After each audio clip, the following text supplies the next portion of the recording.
Hello friends, welcome to our channel. इस video में हम बात करेंगे आज हुई स्मैकडाउन को लेके।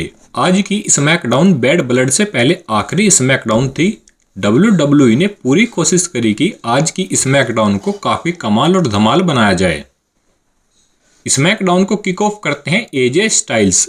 एजे स्टाइल को क्राउड की तरफ से बहुत ही ज़बरदस्त सपोर्ट मिलता है। एजे स्टाइल आकर एक प्रोमो कट करते हैं, कहते हैं कि मैंने तुम सब लोगों को काफ़ी ज़्यादा मिस किया। मैं पिछले 2 महीने से यहाँ नहीं था, चीज़ें बदल गई है, लेकिन मैं पास्ट की बातें करने नहीं आया हूँ, मैं प्रेजेंट में बातें करने आया हूँ। तभी इनको इंटरफेयर करते हैं कार्मेलो हेस। कार्मेलो हेस इनसे कहते हैं कि मैंने अंद्रादे को 3 बार हराया है, मुझे अपने आप को इंट्रोड्यूस करने की ज़रूरत नहीं है। मैं बताना चाहता हूँ कि मैं एले नाइट के अगेंस्ट में यूएस चैंपियनशिप अपॉर्चुनिटी डिजर्व करता हूँ। एजे स्टाइल एले नाइट को उनके अगेंस्ट में कुछ सलाह देने की कोशिश करते हैं, लेकिन कार्मेलो हेस उनको कह देते हैं कि मैं क्विटर से सलाह नहीं लेता हूं। एजे स्टाइल कार्मेलो हेस को 1-on-1 के लिए चैलेंज करते हैं, लेकिन कार्मेलो हेस मना कर देते हैं और वो बैक स्टेज में जाने लगते हैं। तभी वहां पर एंट्री होती है एलए नाइट की। एले नाइट कहते हैं कि कार्मेलो हेस, तुम्हारे पास 2 ऑप्शन है, या तो तुम चुपचाप बैक स्टेज में चले जाओ, और अगर तुम्हें मेरे अगेंस्ट में चैंपियनशिप अपॉर्चुनिटी चाहिए तो तुम्हें एजे स्टाइल को फेस करना होगा। अगर तुम एजे स्टाइल को हरा देते हो तो तुम यूएस चैंपियनशिप अपॉर्चुनिटी डिजर्व कर लोगे। ये मैच साथ के साथ ऑफिशियल हो जाता है और रेफरी भी आ जाते हैं। मैच स्टार्ट होता है एजे स्टाइल और कार्मेलो हेस के बीच। इस मैच की एंडिंग एक इंजरी के जरिए होती है। इस मैच में एजे स्टाइल का दबदबा देखने को मिलता है, लेकिन वो अपनी इंजरी को सफ़र कर रहे थे, जिसकी वजह से रेफरी इस मैच को आगे नहीं बढ़ाते और एजे स्टाइल को बैक स्टेज में ले जाया जाता है। तभी वहां पर रिंग अनाउंसर ये अनाउंस करती है कि इस मैच में विनर होते हैं कार्मेलो हेस। तभी एले नाइट पीछे से आकर कार्मेलो हेस पर BFT लगा देते हैं। नेक्स्ट मैच हमें स्मैकडाउन पर देखने को मिलता है चेल्सी ग्रीन वर्सेस मिचिन का डम्पस्टर मैच। बात करें इस मैच के रिजल्ट की तो इस मैच में मिचिन को विक्ट्री मिलती है। नेक्स्ट सेगमेंट हमें स्मैकडाउन पर देखने को मिलता है बेली का सेगमेंट।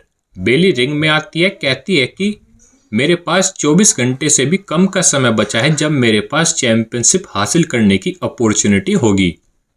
नाया जैक्स को फिर वो कहती है कि आप क्वीन ऑफ द रिंग है, मैं आपकी रिंग में खड़ी हूँ, या तो आप आ सकती है या फिर टिफनी स्ट्रैन को भी भेज सकती है।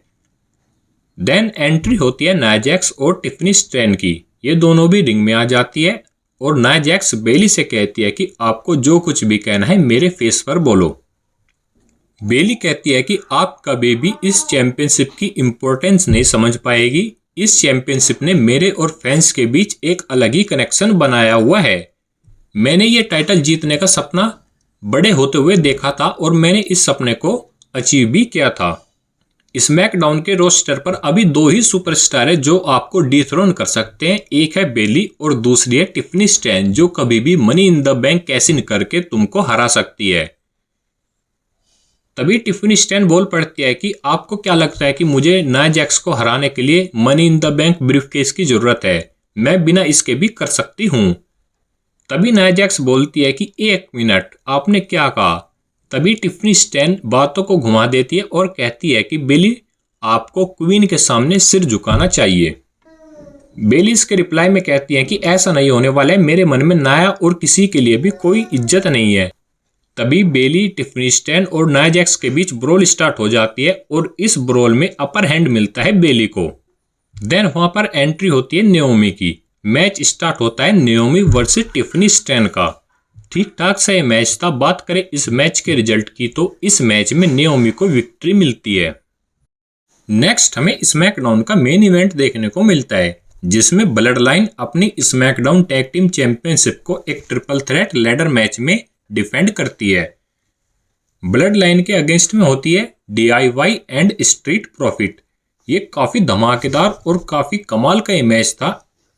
इस मैच में कमाल कमाल के बहुत सारे स्पोर्ट थे, जैसे कि DIY और स्ट्रीट प्रॉफिट का ब्लड लाइन को साइड लाइन करना। मैच में एक मोमेंट आता है जब ये दोनों टीम्स एक साथ हो जाती है और टामाटोंगा और टांगालोआ को बहुत ही बुरी तरीके से पीटती है। इस मैच में हमें टेबल ब्रेक होती हुई दिखती है, कमेंट्री टेबल भी ब्रेक होती हुई दिखती है। मैच की एंडिंग कुछ इस तरीके से होती है कि स्ट्रीट प्रॉफिट और DIY दोनों ही टीम्स एक ही लैडर के ऊपर होती है और दोनों कॉर्नर में एक एक लैडर बिछे हुए होते हैं। एक साइड में तो जाके गिर जाते हैं टोमासो चैंपा एंड एंजेलो डॉकिंस, और दूसरे कॉर्नर में ऊपर से जाकर ही गिर जाते हैं जोनी गार्गैनो एंड एंजेलो डॉकिंस। इन दोनों के गिरते हुए लेडर्स भी ब्रेक हो जाती है और रिंग में अकेले बच जाते हैं ब्लड लाइन के मेंबर टामा टोंगा और टांगा लोवा। टामा टोंगा लीडर्स को पकड़ते हैं और टांगा लोवा ऊपर चढ़कर अपनी चैंपियनशिप को उतार लेते हैं और इस मैच में विनर बन जाती है दी ब्लड लाइन। अगर मैं आज के स्मैकडाउन के बारे में बात करूं तो यह एक एवरेज शो था। बैड ब्लड से पहले ये गो होम शो था। इसमें हमें रोमन रेंज नहीं देखने को मिले, कोडी रोड्स नहीं देखने को मिले, तो शो हमें खाली सूखा सूखा सा लगा। बाकी आप सब कमेंट करके बताना आपको आज की स्मैकडाउन कैसी लगी।